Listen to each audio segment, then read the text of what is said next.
Epílogo. Sexto dia do mês do fogo inferior, nono mês, 8h45. As empregadas foram alinhadas em fileiras na frente de Sebas. Havia 41 delas no total, e todas eram homúnculos. À sua frente estava a empregada-chefe com cabeça de cachorro, Pestonha S. Oanco. Assim, as empregadas de Nazarick foram reunidas. Pessoal, lhes apresento a mais nova empregada de Nazarick. Me chamo Tsuareninha, prazer em conhecê-las. A empregada-chefe cumprimentou Tsuari, cuja cabeça estava baixa, como representante de todas as outras. Depois de falar com as empregadas, Tsuari não mostrou nenhum sinal de medo. Ignorando a costura que emendava seu rosto, Pestonha tinha olhos amáveis e uma expressão gentil. Além disso, as empregadas atrás dela eram todas de aparência humana, sem quaisquer características faciais assustadoras. Mesmo assim, a julgar pela condição de Tsuari, parecia que o medo que sentia pelos outros nunca desapareceria totalmente. Embora parecesse segurar bem as pontas, ela sabia exatamente em que tipo de situação estava, e tentava ao máximo se distrair, forçando-se a se concentrar apenas em seu novo trabalho.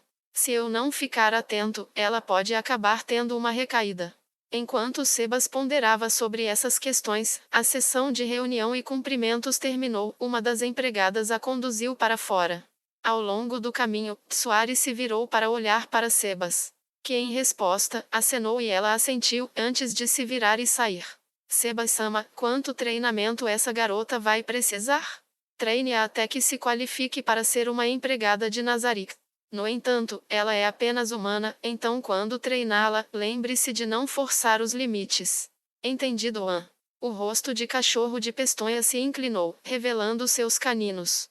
Embora sua expressão a fizesse parecer um animal selvagem, seus olhos ainda estavam cheios de afetividade. Eu acho que para ela, ser uma empregada é apenas um primeiro passo. O que quer dizer? Pestonha respondeu a Sebas, que não tinha entendido bem o que ela queria dizer e ficou imaginando o que estava falando. Oan. Quero dizer, é provável que ela se aposente depois de se casarem. Oan. O quê? Quando a expressão de Sebas questionou, a risada suave de Pestonha ecoou pelo nono andar da grande tumba de Nazarick.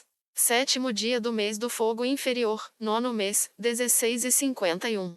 Depois de certificar-se de que não havia convidados e de que a hora estava certa, Klimb abriu as portas para os aposentos de Renner.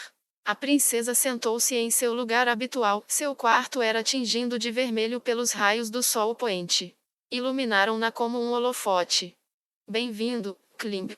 Aquela tenra beleza acalmou o coração palpitante de Klimb, e ele se sentiu curado de algum modo. Klimb mostrou seu rosto relaxado e foi até o lado de Renner. Venha, sente-se, Klimb. Obrigado, mas não há necessidade, Renner-sama. Eu precisarei ajudar na limpeza do ataque demoníaco por alguns dias. Os olhos de Renner brilharam. Ela havia originalmente dado essa ordem, então responder dessa maneira parecia ser a resposta correta. A próxima tarefa de Klimb era assumir os detalhes de segurança responsáveis por proteger a Guilda dos Magistas. Isso foi por causa de um determinado item. Embora faltasse muito para toda a amplitude da invasão demoníaca ser compreendida, um item mágico muito perturbador havia sido encontrado em um depósito. A Guilda dos Magistas ainda estava analisando e investigando, mas considerando o fato de que havia sido imbuído em magia anormalmente poderosa e juntando com os dizeres de Jaldabaoth, parecia provável que fosse o item que ele procurava. Como resultado, a Guilda dos Magistas reuniu poderosos veteranos para vigiar o item até que eles descobrissem como se desfazer dele. Naturalmente, Klimb era um deles. Que droga, não podemos punir os membros da Oito Dedos que trouxeram aquele maldito item para a capital. Mesmo estando na frente de Renner, Klimb não conseguiu suprimir totalmente a irritação em seu coração. O item mágico que levara à tragédia na capital havia sido encontrado em um depósito ligado à divisão de contrabando da Oito Dedos. Sendo esse o caso, eles deveriam ter agido imediatamente para destruí-los. No entanto, havia uma razão crucial para que não pudessem fazê-lo, e apenas algumas pessoas sabiam disso. Eles haviam começado a procurar o item porque Jaldabaoth havia vazado as informações a respeito. Isso segundo Renner.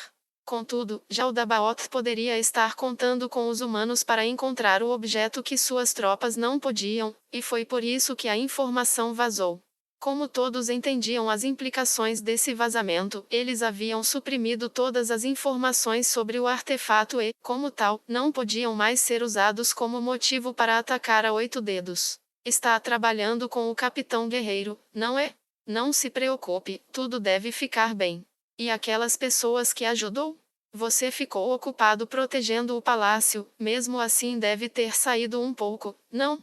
O coração de Klim balançou quando Renner soltou aquela bomba nele. Esse sim. Todos esperam ansiosos para expressar gratidão à senhora Renner-sama. Que maravilha! Então devo saudá-los. A senhora não pode. Assim que o grito saiu de sua boca, Klim imediatamente percebeu que havia perdido o controle. Ele abaixou a cabeça e começou a falar rapidamente, como se tentasse encobrir todas as suas palavras anteriores. Todos estão muito ocupados ainda e acredito que sua presença, Renner-sama, irá distrair a todos do seu trabalho e, apesar de ser uma pena não expressar sua generosidade, espero que a senhora entenda minhas palavras, Renner-sama. Quando ele levantou a cabeça, Klim se perguntou se o belo rosto de sua ama estaria franzido pela infelicidade, ou um beicinho infantil que não combinava com sua idade. No entanto, a expressão que Klim viu não era nada disso. Ela sorria. Aquilo não era um simples movimento dos cantos da boca, mas sim um sorriso autêntico e sem reservas. Klim viu Renner sorrir muitas vezes. Se ele voltasse o tempo em sua mente vasculhando momentos felizes, ele veria aquele sorriso no rosto dela depois que ela o resgatou. No entanto, o sorriso dela agora era um pouco diferente daquela época. Antes que ele pudesse entender a resposta, sua expressão voltou ao sorriso fraco que ela sempre usava. Bem, então não podemos ir. Klim reprimiu um suspiro de alívio quando Renner aceitou sua explicação. A verdade era que ele acabara de alimentar sua mestra com um monte de mentiras. Klim não ouvira uma única palavra de gratidão dos cidadãos que encontrara. Pelo contrário, eles descarregaram culpa e desprezo nele. Porque só salvou a nós, e assim por diante. Eles tinham juntado toda a raiva, com a perda de suas famílias e riqueza, e jogaram toda sua raiva sobre Klim. Klim suportara esse ressentimento porque aquelas pessoas não tinham mais ninguém para culpar, e também por sentir culpa por não atender perfeitamente os comandos de Renner. Mesmo assim, doeu ouvir aquelas palavras, especialmente depois que ele lutou contra aquele poderoso demônio para salvá-las. O demônio que eles encontraram no armazém estava em um nível completamente diferente dos outros. Poderia ter vencido Brahim Unglau sem problemas, por sorte, apenas por causa de suas muitas feridas que saíram vitoriosos. Se aquele demônio tivesse aparecido diante deles em um estado sadio, eles certamente teriam sido derrotados. Depois de ouvir o quão poderoso era por Laquius, ele ficou silenciosamente grato que conseguiram de alguma forma triunfar sobre ele. E depois dessa luta de vida e morte, os únicos agradecimentos que recebeu foram as queixas mencionadas acima. Embora dissesse a si mesmo que já estava acostumado com isso, as palavras ainda lhe machucavam profundamente. Na verdade, teria sido bom se Klim tivesse tingido aquelas pessoas com intenção assassina. Ninguém diria nada se Klim devolvesse os insultos que recebera em sua posição de cavaleiro pessoal da princesa, mas se fizesse isso, a posição de Renner estaria em perigo. Se o ódio deles fosse direcionado para a princesa e os levasse a difamá-la, ele seria impotente para sacar sua espada contra eles. Ouça, Klim. Eu tenho notícias desagradáveis. Ouça com atenção. Klim fechou os olhos por alguns segundos, depois os abriu novamente. As mulheres que você e o Sebastian trabalharam juntos para salvar do bordel, foram assassinadas. Incapaz de compreender o que Renner acabara de dizer, sua boca se abriu e fechou enquanto ele soltava alguns sons que poderiam ter sido confundidos com a fala. Como isso aconteceu? Dada a situação, as mulheres deveriam ter ficado escondidas em uma sala de espera e então enviadas para as propriedades da Renner. Isso foi um erro de cálculo da minha parte. Eu queria contratar aventureiros como guardas, mas devido ao distúrbio, todos tinham sido empregados por outros. Então eu tive que usar mercenários em vez disso. Renner balançou a cabeça, como se dissesse que tudo tinha sido culpa dela. E isso não é verdade. Definitivamente não é sua culpa, Renner-sama. É os que as atacaram que são os culpados. Não.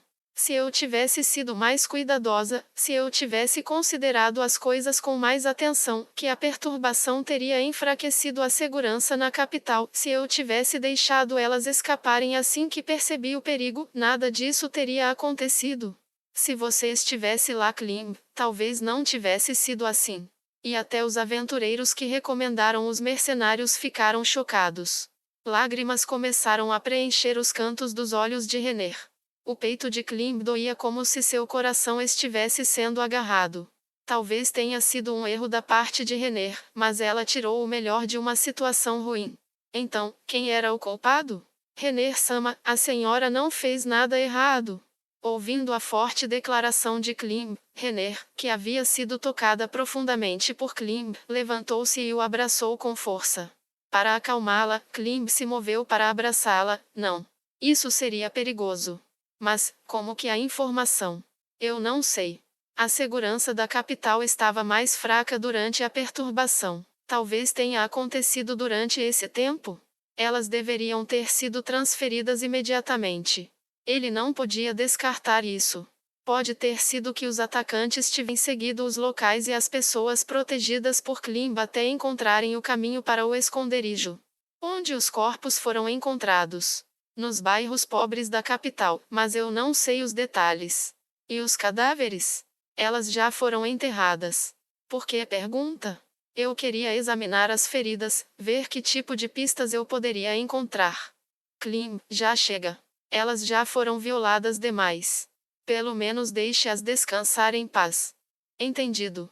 A bondade de Renner tocou Klim no fundo de seu coração. Certamente, suas palavras tinham mérito. Sentiu-se envergonhado por não ter consideração pelos sentimentos dela, e a vontade de descobrir a verdade cresceu dentro dele. Por favor, não se culpe assim. Isso definitivamente não é. Ah, já disse isso. Renner sorriu. Embora seus olhos ainda estivessem vermelhos, não havia mais lágrimas neles. Sim. A expressão estoica de Klim se quebrou e ele sorriu. Perdoe-me por te manter aqui. Então, Klim, volte ao seu trabalho. Embora ele sentisse uma pontada de anseio pelo calor que havia deixado em seu peito, ele imediatamente reprimiu seu desejo. 10º dia do mês do fogo inferior, 9º mês, 9 e 8. Hoje foi um dia auspicioso para viagens, sem nuvens manchando o céu azul. A capa carmesim do homem de armadura preta ondulava ao vento. Evilei perguntou: "O senhor vai voltar?" Foi uma pergunta intrigada, mas Evilei teve uma sensação estranha. Dizia-se que os aventureiros não tinham raízes, mas alguns aventureiros transformaram certas cidades em sua base, bem como a Rosa Azul. Para Momon, sua base seria Irrantel. Eu quero dizer, há muitas pessoas que gostariam de ir com. Evilei não podia acreditar que ela estava fazendo barulhos tão ruidosos e simulados. Ela refletiu que dificilmente se encaixava em uma colegial apaixonada, que sonhava com seu amado, mas apenas a palavra amor já jogava sua mente em caos. Não se preocupe com isso. E assim ele respondeu. Foi bem fria, pensou Evilei. Sem ideia do que mais dizer, o vento soprava forte entre os dois. O homem que esperava por esse silêncio falou. Evilei sentiu que este não era o modo adequado para um homem e uma mulher se despedirem, mas infelizmente não estavam sozinhos. Atrás do Momon estava Nabi, e atrás de Evilei estavam suas companheiras da Rosa Azul. E então havia os lançadores de magia que levariam Momon a Irrantel. Você nos fez um grande favor. Momon assentiu em resposta ao agradecimento de Raeven. Sua Majestade queria transmitir gratidão pessoalmente, mas... Durante a perturbação na capital, Momon se tornou um nome familiar em toda a capital. Afinal, ele era o herói negro que desafiara o arquidemônio Jaldabaoth a uma luta e o derrotou. Era natural que o rei quisesse expressar sua gratidão pessoalmente. Se as coisas corressem bem, ele poderia até receber um título nobre. Entretanto, Momon havia rejeitado a última oferta e recusou a reunião. Definitivamente não era a atitude esperada. Os nobres, que valorizavam suas reputações, sentiam que não era nada menos que arrogância um plebeu sem nome se comportar assim diante do rei, cuja posição era superior à deles. Fofocas começaram a circular de que Momon esnobava o rei. Houve também aqueles que ficaram indignados por um mero aventureiro ser tão desrespeitoso. Uma parte dos nobres continuou dizendo que Momon havia cometido um erro ao não dar o golpe final em Jaldabaoth e deixá-lo fugir, mas como Momon tinha o apoio de Raeven, eles mantinham as bocas fechadas. Momon-san estava a meu serviço, insultá-lo é como insultar a mim, disse Raeven em tom de ameaça. E o próprio Momon acrescentou: simplesmente aceitei um pedido como aventureiro e o completei. Não é nada digno da atenção pessoal de um rei e, para ser honesto, todos os aventureiros que participaram da batalha também deveriam receber elogios. Isso apaziguou os nobres e as fofocas cessaram. Mas as chamas ainda não haviam sido apagadas. Alguns levantaram suas vozes para criticar Momon, pois os nobres acharam que haviam sido insultados. Evilei recordou o que Laquius, uma nobre, dissera a ela. Sem Momon, o distúrbio na capital não teria sido resolvido e não seria difícil imaginar a escala do dano causado. No entanto, os únicos que vieram ver Momon foram as integrantes da Rosa Azul e o Marquês Raeven, pois Momon tinha ficado em uma posição complicada. Durante o incidente, os que receberam elogios foram os aventureiros, o rei, o segundo príncipe e o Marquês Raeven. Em contrapartida, a opinião pública sobre os nobres havia caído. Os nobres, por sua vez, imploravam para saberem diferenciar as coisas. A capital estava sob a jurisdição direta do rei e, como proprietários de terras, embora fizesse sentido enviar tropas para ajudar a capital, eles não tinham obrigação de fazê-lo. De fato, considerando que suas próprias propriedades poderiam ter sido atacadas pelos demônios, era muito mais sensato para eles protegerem suas respectivas propriedades. Após o incidente, a facção nobre começou a assumir a posição firme de que qualquer homem que não protegesse seu próprio domínio não poderia ser chamado de rei. Enquanto isso, a facção real jogou com o fato de que, em vez de se esconder, seu monarca ousou liderar o exército. E assim a luta pelo poder entre os dois lados se intensificou. No meio dos atritos, os cidadãos da capital real, que não tinham interesse nessa luta, estavam infelizes. Porque esses nobres só se preocupam com seus próprios umbigos. Como tal, seu respeito pelos que realmente lutaram por eles cresceu, já as críticas negativas foram se acumulando nas costas dos nobres, com quem já não iam com a cara. No fim, transformou-se em um ciclo vicioso e os nobres acabaram transferindo a culpa para os aventureiros. Contratamos um bando de desvairados, maníacos de batalha, só querem lutar até morrer, e assim por diante. No incidente, Momon, o mais conceituado aventureiro do reino, tornou-se um alvo. Como resultado, era apenas óbvio que nenhum dos nobres compareceria para despachá-lo. Mesmo que alguns deles fossem amigáveis para com ele, eles estariam em um ponto difícil por causa da luta pelo poder. O único motivo que fazia Raeven ser capaz de estar aqui, era porque voava entre facções, como um morcego. Esta é uma carta de agradecimento do rei, do segundo príncipe e da terceira princesa. E esta é uma comenda que o isenta de todos os pedágios dentro das fronteiras do reino. E também, uma adaga dada pelo rei. Por favor, aceite-os. Como uma nobre, Laquius não pôde deixar de suspirar, Evilei sabia exatamente o porquê. Ser premiado com uma adaga pelo rei tinha o mesmo significado de ser condecorado cavaleiro ou nobre por grandes feitos em batalha. Nessas intensas lutas pelo poder, essa adaga causaria muitos atritos se os nobres descobrissem. Ela teve que reconhecer que fazê-lo receber a adaga tinha sido uma jogada brilhante. E eu aqui pensando que o rei era só um velho decrépito em cima do muro. Vou ter que rever meus conceitos. Momon aceitou a adaga de uma maneira indiferente e a entregou a Nabi, que estava atrás dele. Bem, talvez os nobres apenas considerem isso como um pagamento justo e fiquem quietos. Evilei disse baixinho. Do ponto de vista dos nobres, alguém com carisma e poder se tornando um nobre não seria motivo de riso. Seria especialmente problemático se um guerreiro mais poderoso que Gazef Stronoff se juntasse à facção real. Assim, se o rei decidisse conceder um título nobre a Momon, os nobres usariam a adaga como desculpa para criticá-lo. Embora o rei fosse quem concedesse a adaga, era um presente muito significativo, mesmo como elogio. Talvez eles apenas tolerem isso sem gerar problemas. Enquanto Evilei pensava, suas colegas discordaram. Você é muito ingênua, Evilei. Isso aí, ingênua. A facção real está um passo à frente desta vez. Por quê? Porque a adaga é concedida a nobres e cavaleiros. Então, no futuro, quando a necessidade vier para promover o Momon-san, eles podem usar a adaga para calar os nobres. Isso nunca seria concedido aos plebeus, você sabe disso, né? Pois é como se ele tivesse um título nobre reservado para ele, ou pelo menos é o que isso implica. Faz sentido. Nunca pensei que analisaria as coisas até esse ponto. E com muito orgulho. Não subestime o intelecto de ex-assassin, ninjas. Então, hora de ir, Marquês Raven.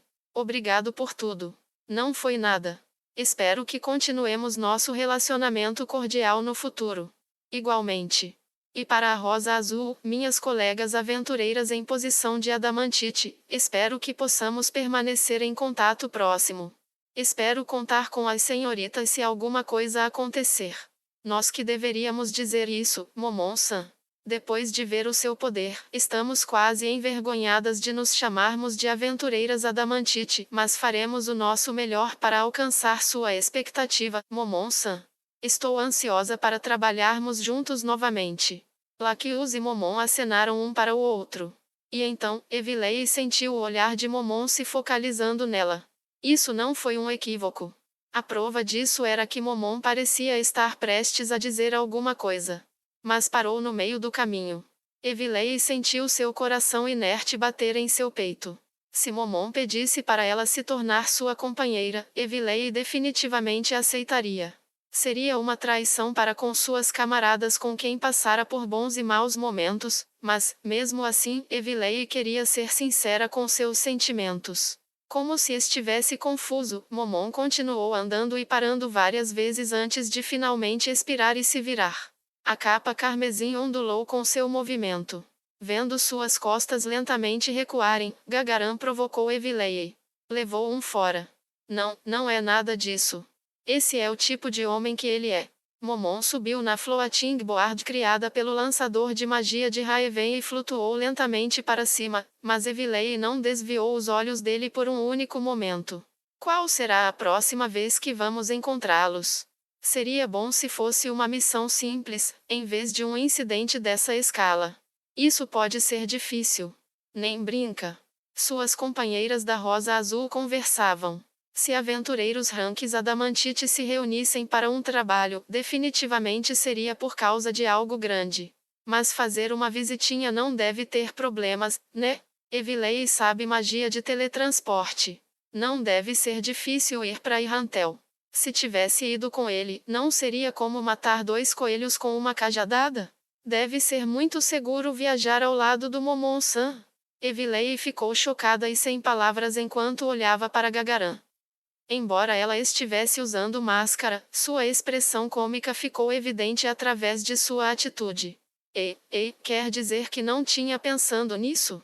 Relacionamentos a longa distância nunca dão certo, não sabia? Acho que nem tinham começado nada, né? Gagaram olhou para o céu, e o olhar de Evilei se voltou para o céu também. Ao longe, ela viu a figura de Momon mais ao longe. Uag! O grito de desespero de Evilei foi como um grito de raiva, suas companheiras apenas riram em torno dela. 10º dia do mês do fogo inferior, 9º mês, 18h45.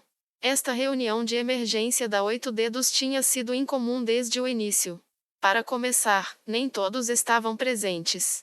Uma das pessoas desaparecidas era Cocodol, mas todos sabiam que havia sido preso, então nem o consideraram. O problema era que a outra pessoa desaparecida, Zero. Todo mundo sabia que ele não era um traidor. Isso só piorou as coisas. Pela informação que reuniram, a morte de Zero foi confirmada. No mesmo dia, os subordinados que ele enviara na missão de matar todos que nos insultaram também foram massacrados. As perdas foram colossais. Embora os subordinados que despacharam fossem dispensáveis, a morte do homem mais forte da 8 dedos e chefe da divisão de segurança, 0, não era uma que pudessem simplesmente ignorar. Todos os departamentos aqui competiam entre si, mas ainda pertenciam à mesma organização. Essa perda teria repercussões para todos. Um debate surgiu entre eles. O que deveriam fazer sobre a vaga deixada pela morte de 0? E quanto a Crocodile? Em circunstâncias normais, eles simplesmente recomendariam um de seus funcionários para essa posição, mas havia uma razão pela qual não podiam fazer isso. Isso é, por causa da invasão demoníaca na capital. A consequência do ocorrido não foi nada bonita. Os esconderijos de todos foram atacados no mesmo dia, porém, uma perda ficou acima de todas as outras. Para o chefe da divisão de contrabando, as coisas estavam tão ruins que não poderiam mais piorar. Muitos de seus armazéns haviam sido saqueados e, depois de verificar os armazéns restantes que não haviam sido invadidos, mais da metade de seu contrabando tinha desaparecido. Até que consigamos nos recuperar, precisamos trabalhar juntos. Mas sempre fazemos isso. Corta o papo furado. Precisamos fazer isso de verdade agora. Acho que devemos mudar nossas atividades para fora da capital. O que me dizem? Não concordo.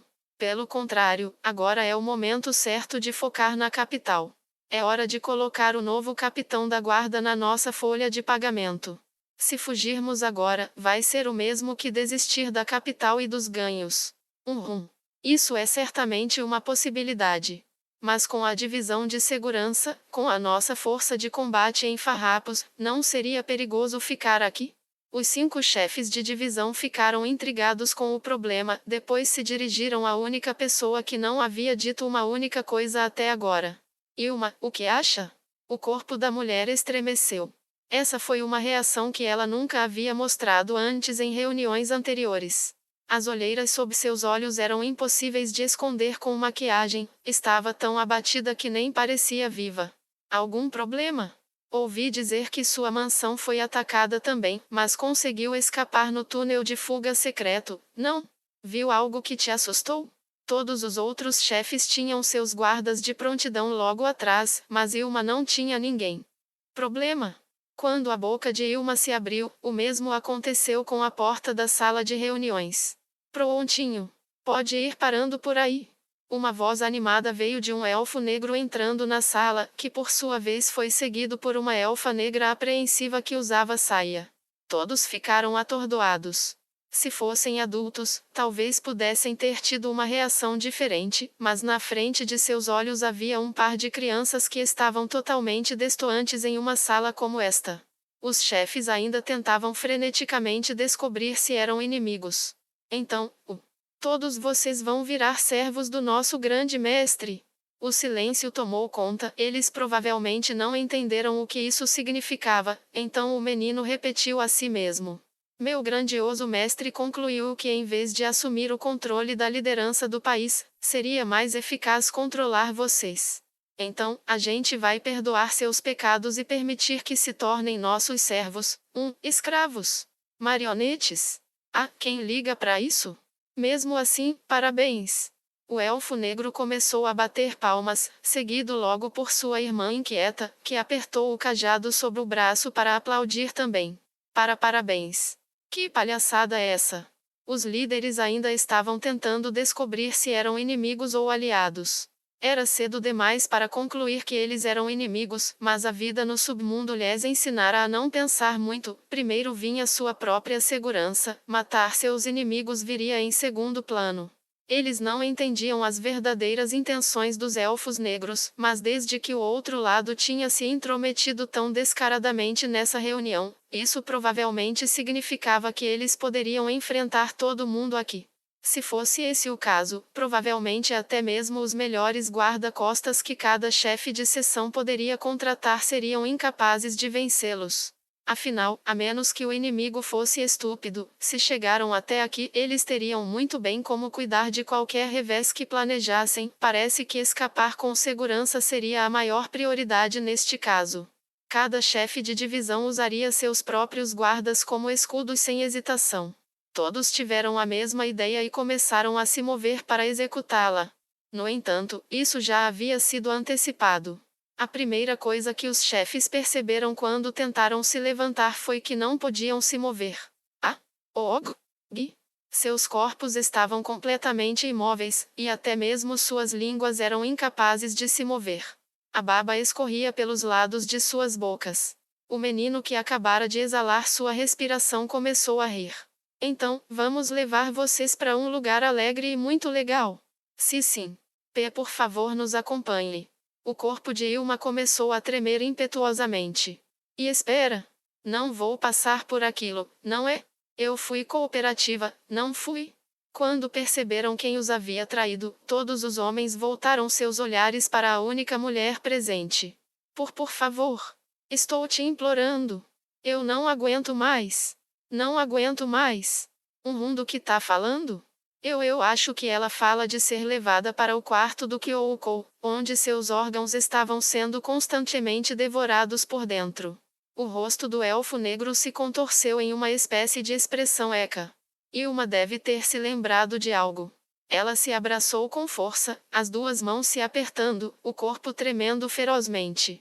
Uma mão cobriu sua boca enquanto as lágrimas brotavam continuamente de seus olhos. Pelo tom esverdeado do rosto, ela parecia prestes a vomitar. Já chega. Já curou ela com sua magia, né? É natural que ela seja uma boa menina. Tô até estranhando que não mandaram matar ninguém. Há muitos cadáveres já e ela é útil para comandar a organização. Saquei. Bem, então, Oba-san, boa sorte se trair a gente, te trancamos lá de novo. Ilma assentiu vigorosamente, enquanto ainda estava esverdeada. Essa era claramente a aparência de alguém cuja vontade de resistir tinha sido totalmente quebrada, e obedeceria a qualquer ordem dada sem hesitação.